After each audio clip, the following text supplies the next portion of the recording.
জগতে ভক্তের সংখ্যা বেশি না অভক্তের সংখ্যা বেশি?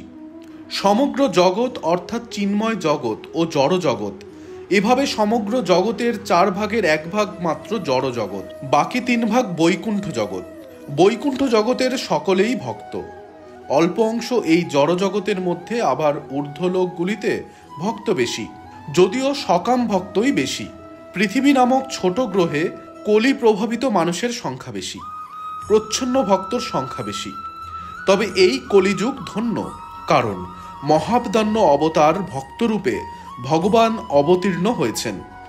এই কৃষ্ণ ভাবনামৃত প্রচার হওয়ার কথা প্রতিশ্রুত হয়েছে।